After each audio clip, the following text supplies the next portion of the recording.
I'm stuck on you. I got this feeling down deep in my soul that I just can't lose. Guess I'm on my way, yeah. Howdy everybody. Welcome to HT's EDC. Hope everybody's doing well this Wednesday morning.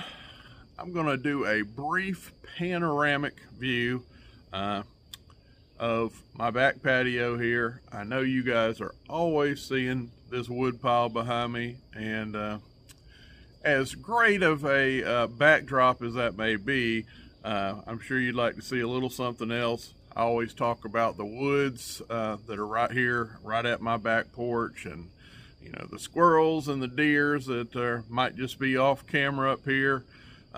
So I'm going to take a brief little panoramic and just kind of show you guys around real quick. We'll show you Abby real quick. She's in her spot. Hey girl, you gonna say hello? Huh? You gonna say hello, or are you just gonna... Well, she's on guard duty as always, but bear with me here. We're going to do just a quick little spin around. And there is the left side of my house. Little tool shed right there just off the back slab. And there is how close I am to those woods. You can see my umbrella pole here. You look up there above, guess what? It's HT red.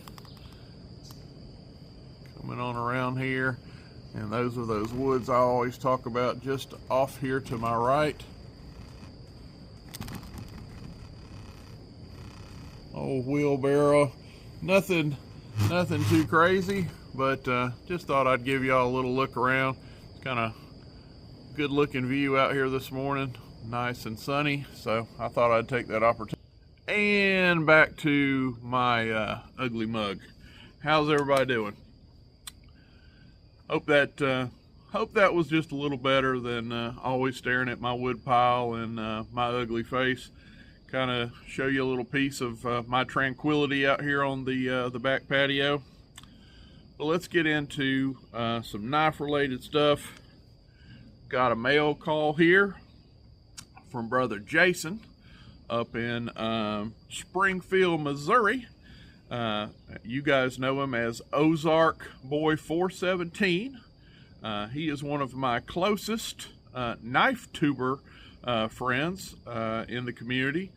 I got a few people over to my west in Texas, obviously. Brother Kalen, John Thrifty Kniffy. Shoot, I'm gonna miss some. I know I am. But anyway, brother Jason is just above me to the north, just into Missouri, and of course I'm down in southern Arkansas, still about 5-6 hours away from me. But as far as knife tubers go, that's one of my closer relatives here, closest neighbors. But Jason has reached out to me, sent me a nice letter. Of course, we're not going to read it, but nice letter here. We got Jason. He asked my advice on some channel stickers, and I hear yesterday in his video that he has got those ordered, and he has went through the proof process and all, and I think they're on his way. So you guys will be getting some stickers from brother Jason pretty soon. And buddy, I just wanted to thank you in with his nice letter, handwritten letter, like we always do in the community. You guys know I love that, and that's a quality that's pretty rare, but it's not rare to our community. All of us are pretty good about putting pen to paper and still doing the handwritten letters, and that is just an awesome thing. We never want to lose that in this day of tech and the battling thumbs, sending text and all the technology that's out there. To sit down and still put pen to paper and write personalized handwritten notes when we send out these stickers and gifts and all. We don't want to lose that, and it's an awesome thing. Thank you for that, Jason. And also, Jason knows, I'm assuming he knows kind of the expense, if you will, with this Canoe Crew thing that I'm kicking off as far as stamps and postage. I've sent out a bunch of decals, not complaining. Didn't, by any means, didn't ask for this, but with his letter, he threw me in a book of stamps. That is just awesome. Thank you, Jason. Thank you for that. Yeah, as much as I send out decals, giveaways, traveling knives, sending it here and there, those will absolutely come in handy. And, a fellow knife tuber knows that, and that was just an awesome gesture. Thank you for the book of stamps, buddy. And they will definitely be used for sure. But anyway, we got all that out of the way. Jason's a good dude. You go support his channel, check him out, Ozark Boy 417. And like I said, he's got channel stickers he's going to be getting with you guys, and you'll start seeing his decals in the mail real soon.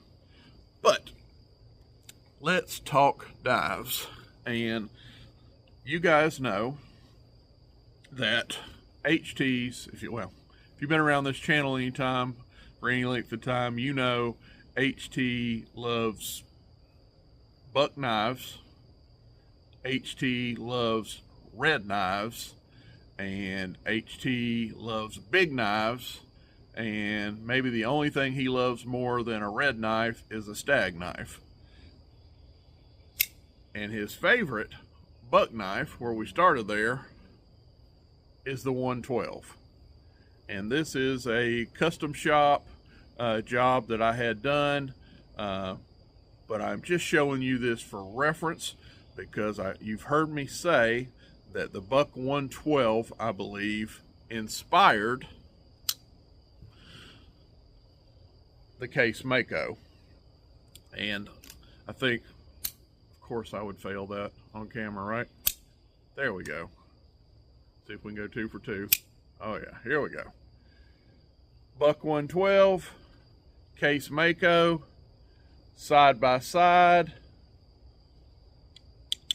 bolster to bolster. Can you see any difference? I absolutely think these are almost identical chassis. Those are, look at that.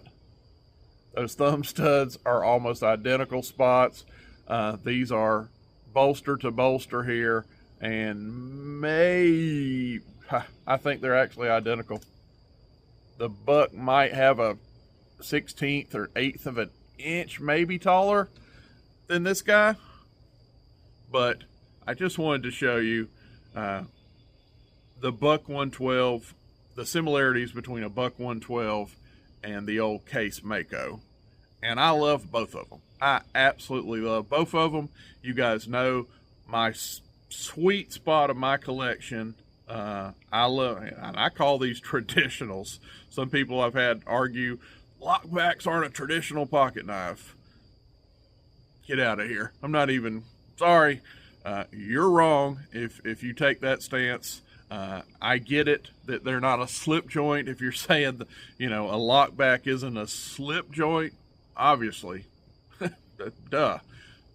But these are about as traditional as they come, folks. A Buck 110, a Buck 112, lockbacks are 100% a traditional style knife.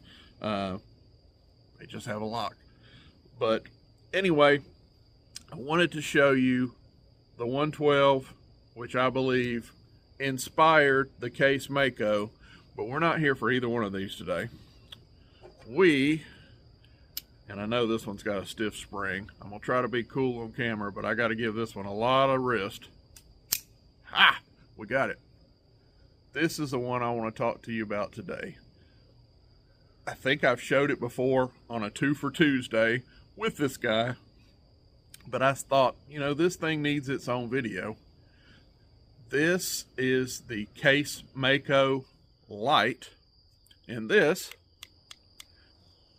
is in camo And I believe they call this, everybody's got a name for them. Some people, they call this Zytel. It's a polymer, it's a plastic. It's a form of plastic, but this is a camouflage Zytel. And it is exactly the same dimensions of a real Mako. We'll put them side to side, butt to butt. And there's the original. You don't see any blade or anything sticking out, and you flip it around, and they're carbon copies. But this one is for my friends out there that say, HT, I hear you with those big lockbacks, but they're just a pocket brick. I'm just not comfortable carrying something that weighs, 5 or 6 ounces, like these guys. Just not going to do it. That is just absolutely too heavy for me. I'm not big on wearing, your side sheath, because, I say put them in a side sheath, and I mean, it's just like putting on underwear to me is to have on a hip sheath on my side carrying one of these. But I get it. If you're not used to it, if that's not your lane, okay, touche. You're used to carrying a lightweight, more pocket-friendly knife. Well, here is the gateway into a more hand-filling, lock-back strength folding knife that don't have near the weight. You actually could take this knife. Now, some of you are still going to say that's too thick for me to put in a front pocket or whatever. I can't do nothing about that. If the footprint of this is just too much for you to drop in a pocket, it is what it is. But I'm telling you, this thing is a feather. It's like right at 3 ounces. So you guys that are, ounces conscious, I think I said that right. Here's your Huckleberry. This thing is right at 3 ounces. And to put that into perspective, a case trapper, some of the pocket knives that we carry, traditional patterns, are right around this weight. So this is not a pocket brick. I think you absolutely could put this in a front pocket or a back pocket for you people that like to carry knives in your back pocket, but very lightweight. Of course, I have added a thumb stud. Brother Mike out there, if you're watching this one today, he had a kick. Yesterday when I showed that Open L and I had the easy notch on it, and he's like, "What, HT? No thumb stud? You got a folded knife that you with no thumb stud on it?" Well, I'm back, Brother Mike. I got a thumb stud on this one where I can one hand open it, and yeah, you guys know I like my thumb studs. Got one here on a custom knife. Got one here on my Case Mako. He is very right, and I got one on this little guy right here. But folks, you hunters out there, hey, if you like the camouflage, it's got a pretty cool print on here. I'm not gonna beat this to death because you guys know this has a stainless steel blade. The only difference in this is we don't have these brass bolsters. We don't have this wood grain inlay. They have cut all that weight and just made a Zytel polymer plastic handle, the same dimensions, and they have cut like half of the weight. So just wanted to show you guys a awesomely ergonomic, and you guys know I love the 112 and I love the Case Mako. It just some of the best ergonomics that you can get, in my opinion, in a folding knife. In this case, a lockback knife. You've got the strength of a lockback knife out in the woods. I would recommend something like this, for you deer hunters, that just need a little more oomph and maybe a little more security, like if you're, cleaning those animals or things you may get into in the deer woods. Just the security that it's not gonna, if you move wrong in the animal or something, it could fold up and get a finger. This thing is rock solid. It is light. You're not gonna have the hand fatigue. Now, if you have to clean several, you have a good morning there at deer camp and you got several deer to clean, or it's a small game hunt and you got, 10 or 12 squirrels or rabbits or something, hand fatigue. This is not near gonna stress your hand like cleaning, 10 or 12 squirrels with this. Have I done it? Will I do it? Absolutely. But the reduction in weight for something like this, I think this would be a nimble skinning machine that you could almost go all day long with, hunters out there. Anyway, just wanted to show you guys something different, show you guys where it came from, and I finally wanted to show, what I believe inspired the Case Mako, and it's none other than, oh, hallelujah, the greatest knife ever known to mankind, the Buck 112. But folks, we're going to get out of here. Hope you enjoyed the little panoramic tour today. Thank you again, Brother Jason, for the nice cards, the stamps, and I hope to be showing your decal on my channel real soon. God bless you guys. Thank you for hanging out. HT, Miss Abby, we are out. You got a fast car. Is it fast enough so we can fly away? Still gotta make a decision. Leave tonight or live or die.